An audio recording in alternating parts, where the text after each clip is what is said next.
Eu quero concordar com o Renato. O Renato deu mole. Não foi o time do Grêmio, foi ele que deu mole. E eu vou argumentar a minha tese, dizendo, em primeiro lugar, que o Renato está na iminência de renovar o contrato. A gente pode falar sobre isso, o César JB tem informações nesse sentido. Eu defendo a permanência do Renato, mas ontem ele assina a derrota. Por que eu acho que ele assina a derrota? Porque o Grêmio teve, durante 34 minutos e meio, para ser preciso, um jogador a mais em campo.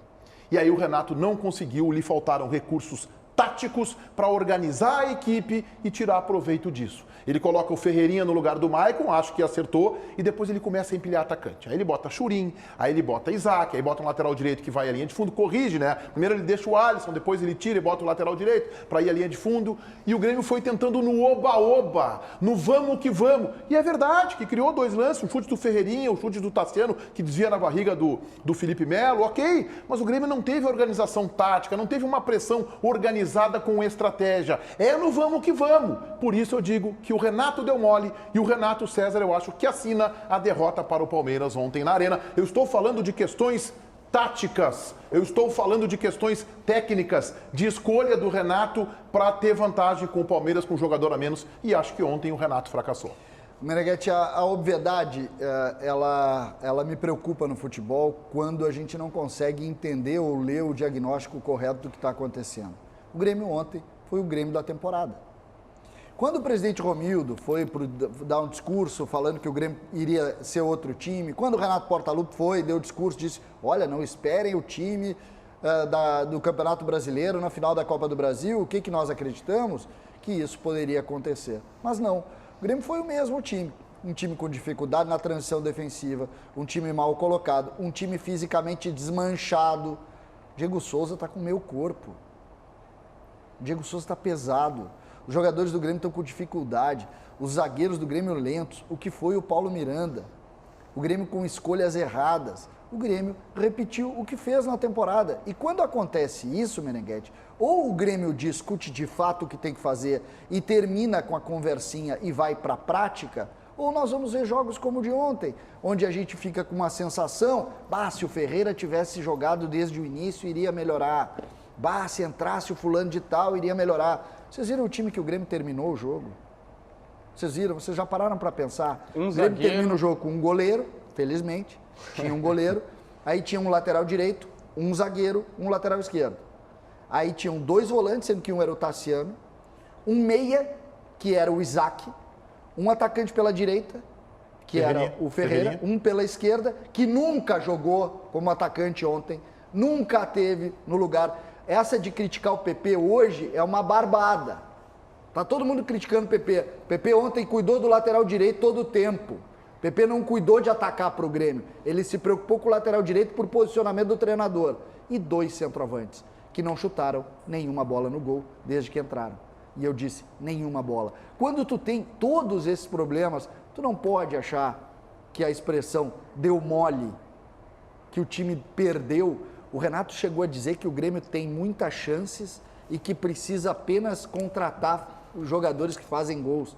Os dois principais goleadores do Campeonato Brasileiro estavam com o Renato no ano passado. Os dois. O Marinho e o queridíssimo Luciano, que não jogava aqui. O Grêmio tinha os goleadores. Não fazia um gol aqui. Eu acho que o torcedor do Grêmio tem que agradecer imensamente ao Luan, que está aparecendo aí na tela sendo expulso, porque foi ele que deu graça para a final. Foi o Luan, zagueiro do Palmeiras, que ainda deixou alguma esperança para o que vai acontecer lá em São Paulo. Eu concordo em gênero, número e grau com todas as avaliações de vocês, com as mudanças, com os erros táticos, mas eu também não vou inocentar, não necessariamente que vocês estejam fazendo isso, vou explicar, mas eu, JB, não vou isentar. Estou muito decepcionado com o Jean-Pierre, até porque a minha aposta nele foi muito forte e ele só deu toque para o lado. O que o Matheus Henrique deu de contra-ataque foi uma grandeza. Os passes errados que ele deu de contra-ataque foi incrível. O PP, eu não vou discutir a qualidade do PP, o quanto ele é bom jogador e o quanto a gente sabe que ele realmente é muito bom, mas ele também está disperso, ele parece estar longe, e digo mais, se for o caso, se for essa situação, se realmente, e eu não vou ocupar, porque eu já disse aqui, eu já vivi essa situação uma vez na minha vida, estava contratado por uma rádio, tive que cumprir alguns dias e é óbvio que tu não fica com a cabeça no lugar. Acho que depois da final, a direção pode chegar, fazer um acerto com o Porto, e se for o caso, e ó, sem crise, tá? Mas chegar no PP e dizer, cara, quem sabe tu começa uma adaptação lá, fora do país, lá no Porto, mesmo que a janela esteja fechada, já começa a treinar para se adaptar. E o Grêmio vai resolver a sua vida a partir de 2021.